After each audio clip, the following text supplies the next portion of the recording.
ایک اچھے انسان کے ساتھ ہمیشہ کے لیے برا کیوں کیا جاتا ہے؟ ایک اچھے انسان کے ساتھ اس دور میں، اس زمانے میں ہمیشہ کے لیے برا کیوں کیا جاتا ہے؟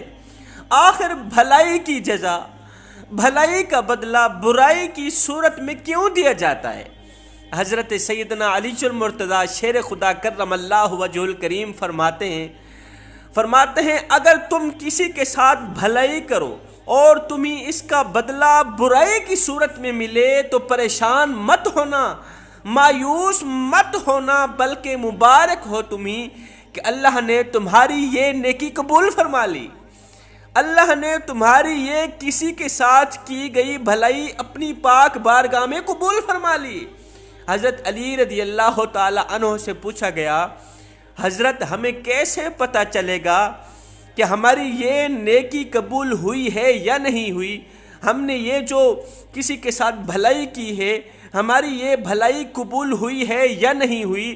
حضرت علی رضی اللہ تعالی عنہ نے فرمایا جب لوگ تمہیں بھلائی کی جزا، بھلائی کا بدلہ برائی کی صورت میں دینے لگیں تو پکا یقین کر لینا اللہ نے تمہاری نیکی قبول فرما لی، اللہ نے تمہاری یہ بھلائی قبول فرما لی۔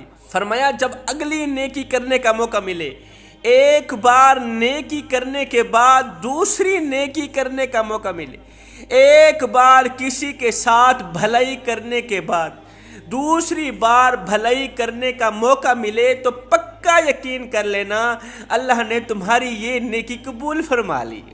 آخر اچھا انسان ہے کون؟ آؤ ایک لمحے کے لیے میں تمہیں مدینے کی چوکھٹ پر لے چلتا ہوں، مدینے کے تاجدار سے پوچھتے ہیں، میٹھے نبی سے پوچھتے ہیں۔ رسول اللہ صلی اللہ علیہ وسلم سے پوچھا گیا، آقا دنیا میں سب سے بڑا بہترین اور اچھا انسان کون ہے؟ اب آپ بھی دل کے کانوں سے سنیے گا، رسول اللہ صلی اللہ علیہ وسلم نے چند خوبیاں ارشاد فرمائیں، اگر وہ خوبیاں آپ کے اندر بھی پائی گئی ہیں تو پکا یقین کر لینا کہ آپ بھی اللہ کے سامنے اچھے انسان ہیں، اللہ کے سامنے بہترین انسان ہیں۔ رسول اللہ صلی اللہ علیہ وسلم سے پوچھا گیا، آقا دنیا میں سب سے بڑا بہترین انسان کون ہے؟ سب سے بڑا اچھا انسان کون ہے؟ رسول اللہ صلی اللہ علیہ وسلم نے فرمایا دنیا میں سب سے زیادہ بہترین انسان وہ ہے جس کے اخلاق اچھے ہیں، اچھا انسان ہے وہ جس کے اخلاق اچھے ہیں۔ فرمایا بہترین انسان ہے وہ جو اپنی بیوی کے لیے بہترین ہے، بہترین انسان ہے وہ جو اپنی پوری فیملی کے لیے بہترین ہے۔ فرمایا اچھا اور بہترین انسان ہے وہ، اچھا اور بہترین شخص ہے وہ جو قرآن مجید خود بھی پڑھتا ہے اور دوسروں کو بھی پڑھاتا ہے۔ حضرت سیدنا عمر فاروق رضی اللہ تعالی عنہ کا ایک واقعہ یاد آ گیا۔ حضرت سیدنا عمر فاروق رضی اللہ تعالی عنہ کا معمول تھا، آپ رات کے دوسرے پہر مدینے کی گلیوں میں گشت فرمایا کرتے تھے، غور کیا کرتے تھے کہ کوئی بھوکا تو نہیں سو گیا، کوئی شخص کھائے پیے بغیر تو نہیں سو گیا، کسی کے اوپر ظلم تو نہیں ہو رہا، کسی کے اوپر ستم تو نہیں ہو رہا۔ دنیا کا سب سے بڑا حکمران ہو کر، عادل حکمران ہو کر رات کو سوتا نہیں ہے، مدینے کی گلیوں میں گشت کرتا ہے، کوئی کھائے پیے بغیر تو نہیں سو گیا، کوئی دکھوں میں مبتلا تو نہیں ہے، کسی کا حق تو نہیں مارا گیا، کسی کے ساتھ برا تو نہیں کیا گیا۔ حضرت سیدنا عمر فاروق رضی اللہ تعالیٰ عنہ فرماتے تھے میری حکمرانی میں اگر کوئی پیاسا کتا بھی مر گیا تو اس کا بھی عمر کو حساب دینا پڑے گا، قیامت کے دن شرمندگی کا سامنا کرنا پڑے گا اگر میری حکمرانی میں اگر کوئی پیاسا کتا بھی مر گیا تو۔ حضرت عمر فاروق رضی اللہ تعالیٰ عنہ حسب معمول مدینے کی گلیوں میں گشت فرما ہی رہے تھے، ایک گھر کے قریب سے گزرے، اسی گھر سے آواز آ رہی تھی، رات کا دوسرا پہر اس گھر سے آواز آ رہی تھی۔ حضرت عمر فاروق رضی اللہ تعالیٰ عنہ اس گھر کے دیوار کے ساتھ کھڑے ہو گئے، کچھ سننے لگے۔ اندر سے ماں اور بیٹی کا آپس میں تکرار ہو رہا تھا، جھگڑا چل رہا تھا، کسی مسئلے پر تکرار چل رہا تھا۔ اب ماں کہتی ہے بیٹی دودھ میں پانی ڈال دو، بیٹی کہتی ہے ہرگز نہیں ڈالوں گی، ماں کہتی ہے میرا کہا مانو دودھ میں پانی ڈال دو، کہتی ہے ہرگز نہیں ڈالوں گی۔ کیوں ڈالوں؟ اللہ نے دودھ کو خالص بنایا اور میں اس میں ملاوٹ کیوں کروں؟ اللہ نے دودھ کو دودھ بنایا ہے، میں اسے پانی کیوں کروں؟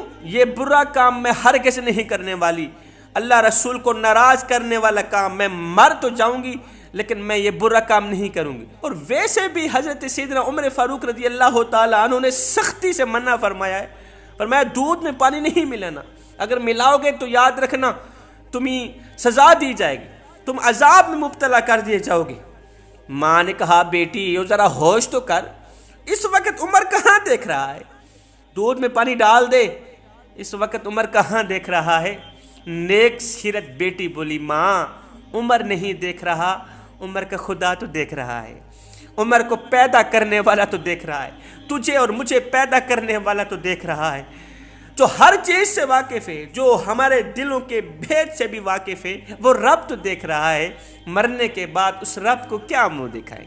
حضرت سیدنا عمر فاروق رضی اللہ تعالیٰ عنہ نے اس نیک سیرت لڑکی کی، نیک سیرت بچی کی باتیں سنی، اس گھر کی نشاندہی کی، الٹے پاؤں واپس گھر چلے گئے، جا کر اپنی بیوی محترمہ کو کہا کہ مبارک ہو، میں نے آپ کے بیٹے عاصم کے لیے خوبصورت سا رشتہ تلاش کر لیا ہے، مجھے ایک نیک سیرت لڑکی مل گئی ہے اپنے بیٹے عاصم کے لیے۔ صبح ہوئی، آپ کے حکم پر معلوم کیا گیا کہ اس گھر میں ایک بیوہ عورت رہتی ہے اور ایک یتیم لڑکی رہتی ہے، ایک بیوہ عورت رہتی ہے، ایک اس کی بیٹی رہتی ہے۔ بیٹی خوبصورت بھی ہے، نیک سیرت بھی ہے، بیٹی کو اللہ نے بڑے ہی حسن سے نواز رکھا ہے، جس قدر وہ خوبصورت ہے اس سے کہیں زیادہ وہ نیک سیرت بھی ہے، حق بولتی ہے، سچ بولتی ہے، پانچوں وقت کی نمازی ہے، تہجد گزار ہے، ہر وقت قرآن مجید پڑھتی رہتی ہے، دین کے ساتھ بڑی گہری محبت رکھتی ہے، گہرا تعلق رکھتی ہے۔ گرد و نواح رہنے والی تمام عورتیں اس نیک سیرت لڑکی کی تعریف بیان کرتی ہیں کہ یہ بہت ہی اچھی ہے۔ دوسرے دن حضرت سیدنا عمر فاروق رضی اللہ تعالیٰ عنہ اس بیوہ عورت کے گھر گئے، گھر جا کر اس بیوہ عورت کی بیٹی کا اپنے بیٹے عاصم کے لیے رشتہ مانگا۔ جب رشتہ طے ہو گیا تو حضرت عمر فاروق رضی اللہ تعالیٰ عنہ نے فرمایا اے اسلام کی مقدس شہزادی، ہمیشہ کے لیے اچھا کرنے پر بھی اچھا ہوتا ہے اور اچھا سوچنے پر بھی اچھا ہوتا ہے۔ جو انسان اچھا کرتا ہے اسے اچھا ہی صلہ دیا جاتا ہے، جو انسان اچھا سوچتا ہے نا اسے بھی اچھا صلہ ہی دیا جاتا ہے اللہ کی طرف سے۔ ہائے اس اچھائی نے اس لڑکی کو حضرت سیدنا عمر فاروق رضی اللہ تعالیٰ عنہ کے گھر کی شہزادی بنا دیا۔ اور یاد رہے برائی کا انجام برا ہی ہوتا ہے، جو شخص کسی کے ساتھ برا کرتا ہے نا تو اس کے ساتھ بھی برا کیا جاتا ہے۔ ایک مالک تھا، اسے غصہ آیا، اس نے نوکر کے منہ پر تھپڑ رسید کر دیا۔ جیسے ہی نوکر کو، ملازم کو تھپڑ لگا اسے بھی غصہ آ گیا، وہ گھر آیا، گھر میں بیوی بیٹھی ہوئی تھی، اس نے آتے ہی بیوی کے منہ پر تھپڑ رسید کر دی۔ جیسے ہی بیوی کو تھپڑ لگا، وہ شوہر کو مار تو نہیں سکتی تھی، وہ بھی غصے سے آگ بگولا ہوگی۔ اب غصہ ٹھنڈا کرنے کے لیے اس بیوی نے کیا کیا، ساتھ میں بڑے والا بیٹا بیٹھا تھا، اس نے بڑے والے بیٹے کے منہ پر تھپڑ رسید کر دیا۔ جیسے ہی بیٹے کو تھپڑ لگا، اب وہ الٹا ماں کو مار تو نہیں سکتا تھا، ساتھ میں ایک چھوٹا بھائی بیٹھا تھا، اس نے چھوٹے بھائی کے منہ پر تھپڑ رسید کر دی۔ اب چھوٹے بھائی کو تھپڑ لگا، بڑے بھائی کو مار تو نہیں سکتا تھا، چھوٹا بھائی غصے سے آگ بگولا ہو کر گھر سے باہر نکلا، سامنے کتا بیٹھا ہوا تھا، اس نے کتے کے منہ پر تھپڑ رسید کر دیا۔ اب کتا مالک کے بچے کو مار تو نہیں سکتا تھا، کتا تو حیا کرنے والا جانور ہے، وہ مار تو نہیں سکتا تھا۔ کتا غصے سے آگ بگولا ہو کر اٹھا، گھر سے باہر نکلا، دوڑتا چلا جا رہا ہے۔ ادھر سے ایک شخص آ رہا تھا، اس کتے نے اس آنے والے شخص کے پاؤں کو کاٹ دیا، پیروں کو کاٹ دیا۔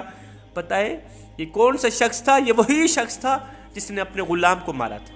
کسی کے ساتھ برا کر کے، کسی کو دکھ دے کر، کسی کا حق غصب کر کے، کسی مظلوم پر ظلم کر کے، کسی غریب کی آنکھوں سے آنسو بہا کر تجھے کیا لگتا ہے کہ تو ساری زندگی ایسے ہی مسکراتا رہے گا؟ نہ بندے نہ، بس وقت کے الٹنے کی دیر ہے، تیری باری بھی دور نہیں ہے، اس لیے کہ زندگی کسی نہ کسی موڑ پہ اپنا کیا آخر بھگتنا ہی پڑتا ہے۔ آخر ایک اچھے انسان کے ساتھ برا کیوں کیا جاتا ہے؟ حضرت علی رضی اللہ تعالیٰ عنہ فرماتے ہیں وہ اس لیے کہ اللہ تعالیٰ اچھائی کرنے والے انسان کو اونچا کرنا چاہتا ہے، لیکن منافق لوگ اسے نیچے کرنا چاہتے ہیں۔ اللہ تعالیٰ کسی کے ساتھ اچھائی کرنے والے شخص کو اونچا مقام دینا چاہتا ہے، لیکن لوگ اسے گرانا چاہتے ہیں۔ اللہ بڑھانا چاہتا ہے، اونچا کرنا چاہتا ہے۔ منافق لوگ اسے برائی کر کے، برائی کی دلدل میں پھنسا کر اسے گرانا چاہتے ہیں۔ سنو، جسے اللہ عزت دے دے، ساری کائنات مل جائے، اسے بے عزت نہیں کر سکتے۔